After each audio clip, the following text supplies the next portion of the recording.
Hey everyone, Anthony Fantano here, the internet's busiest music nerd, and it's time for our weekly track roundup, where I go over what I felt were the best and worst tracks of the week. Before we get into the tracks, I got to shout out our Amazon Associates link down there in the description. Use it to buy, if you live in the US, anything you want on Amazon. We get kickback from your purchase, does not add to your overall price. And I want to give a shout out to our big sponsor for this video, the good people over at Dollar Shave Club.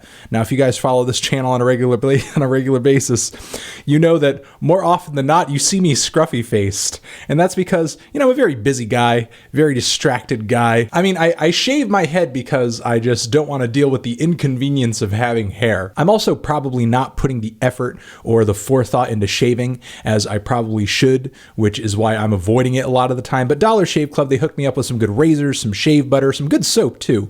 And now I'm actually incentivized to shave because the razor really works and it's not like a pain in the butt to actually go through the process of shaving. Plus, with the fact the stuff gets mailed to your house, it's pretty convenient. You don't go to the store and then forget razors and come home and you're like, God damn, I don't have no razors. Plus, combine that with the fact that their stuff is a lot cheaper than what you'll find with a lot of the high-end razors in the store. And if you sign up with the link that we have down there in the description box, it's just $1 for your first month and a few dollars a month after that. Again, check out this link down there in the description if you guys are interested in signing up. Let's get into the tracks. All right, as usual, we kick things off with the worst tracks of the week. We rip that band-aid off. We just get them out of the way. Let's start off with our good friend Machine Gun Kelly, the song At My Best featuring Hailee Steinfeld. This is kind of one of those really dramatic, ultra corny, really meaningful pop rap songs where Machine Gun Kelly is really trying to just pull at your heartstrings, pull at your emotions here. But for somebody who has a cold, black, dark heart like I do, it just sounds really cheap and cheesy. And I will just kind of leave it there. Moving on from there, we have a new track from G-Eazy and Kehlani. This track is featured on the forthcoming Fast and the Furious soundtrack. So of course it's garbage, like every song that has come out of that soundtrack so far. It's It's like music's equivalent of a trash compactor. It's just really compacted a lot of terrible music into one godforsaken soundtrack. And, out of morbid curiosity, when the soundtrack finally comes out, I might listen to the whole thing just to hear how bad it is. But I digress. We will just move on to the next track here. But rest assured that G-Eazy song is terrible. Of course, the new Linkin Park track is awful. Battle Symphony, as every song that I've heard from this forthcoming album thus far has been, between snippets and the previously released track.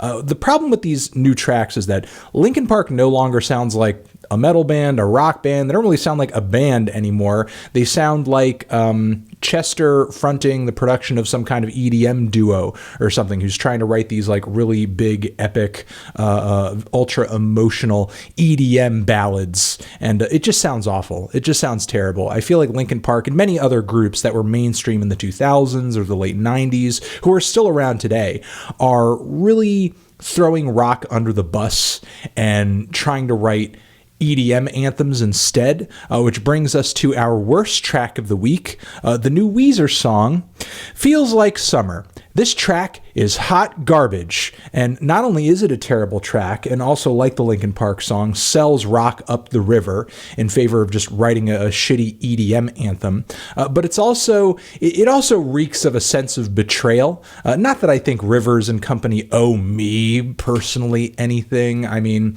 for somebody who enjoyed Weezer's early work, I'm used to the feeling of disappointment up until this point. You know what I mean? I'm used to the years of really unflattering, awful albums, I mean, make believe. My point is, though, that Weezer just came out with their best album in years.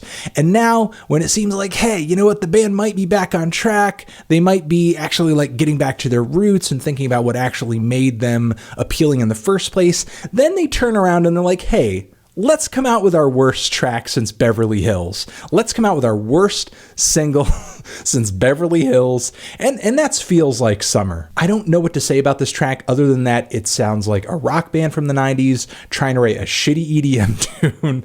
And I don't want to have anything else to do with it for the rest of my life.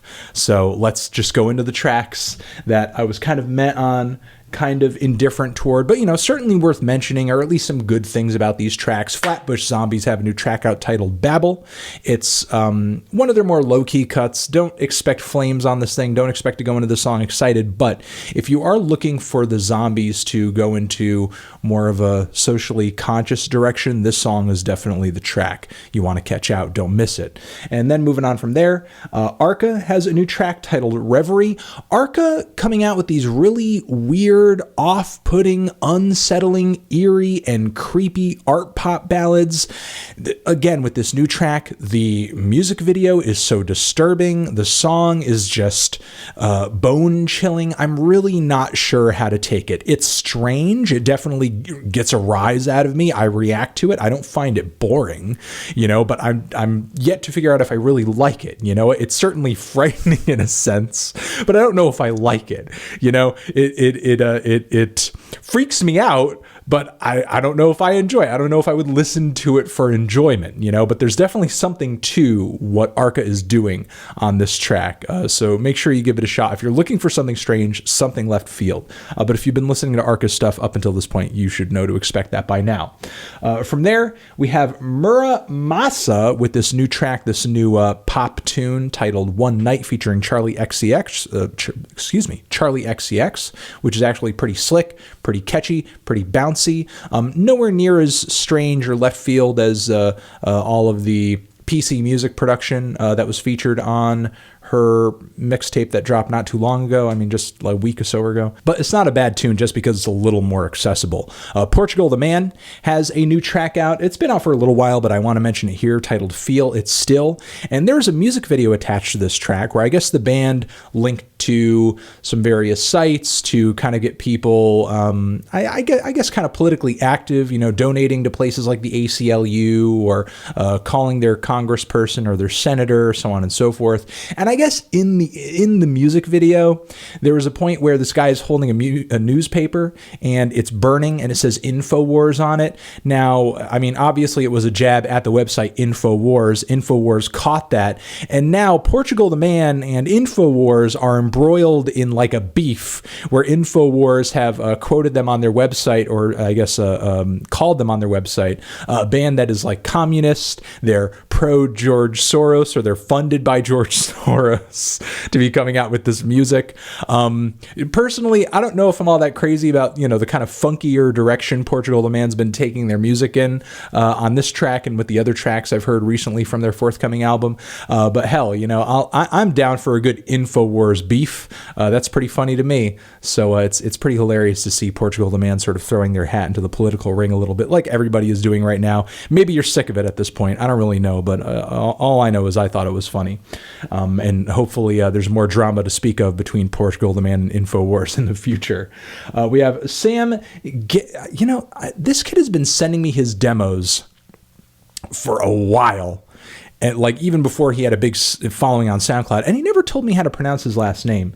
But I imagine it's Sam Gellaitry. I could be totally screwing that up. Sam, you're probably watching this, and I apologize. You've been a viewer of the show for a while now. I should know this, and I have failed you miserably. But Sam has a new release coming out on XL Recordings. Really proud of the dude because, again, he was sending me his SoundCloud stuff before he had a following, before he was on a label, and while I've never been crazy about it, the dude certainly has talent, and this track certainly exposes that as well, certainly proves that too. His productions, if I can say one thing about them, he's an electronic music producer who composes really dense, jittery songs. If you love your melodies to be very nimble, very agile, very dynamic, Sam is your man. I mean, I wouldn't say aesthetically his music is all that pleasing. The textures to me kind of feel plain sometimes, but compositionally his stuff is really interesting. He drums up some cool melodies and some cool counterpoint too.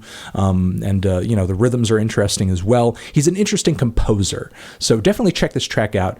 Don't miss it. Want to give him a shout out. And also Lone, who has a new track out titled Crush Mood, which is, I believe, going to be featured on one of a few EPs he's coming out with this year on RNS Recordings, which is actually pretty cool. This one over here has a very cool house vibe to it with some strange vocal samples.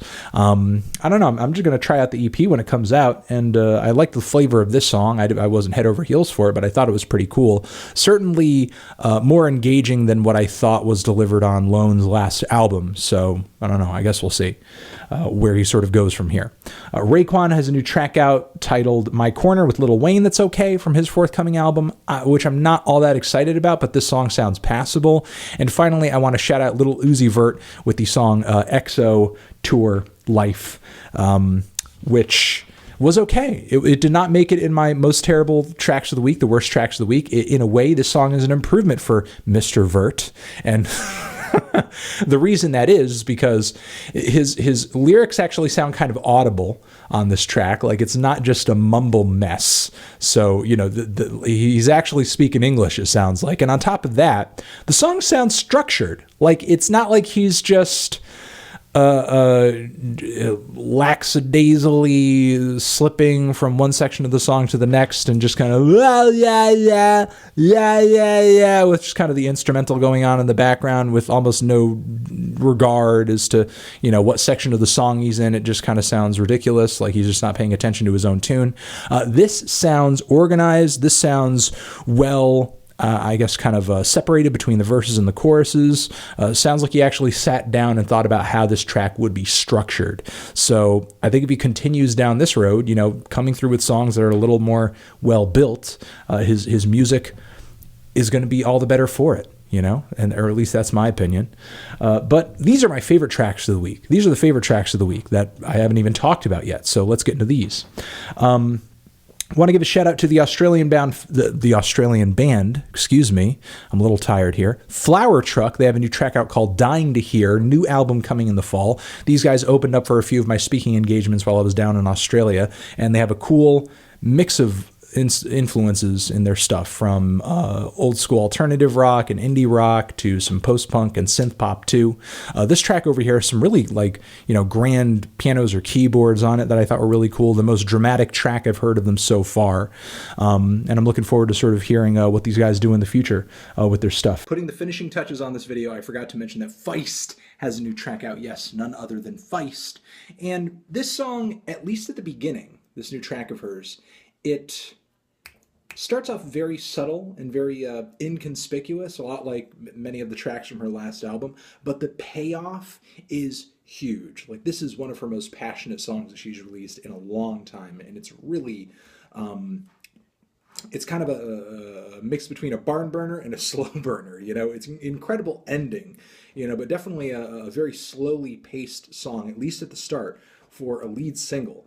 But the wild sort of performance that she progresses into as the song moves along is electrifying. Definitely check this track out. The band Horror, the experimental, industrial, abrasive punk rap outfit Horror, has a new track out that I kind of slipped through my fingers last week, titled The United States of Horror.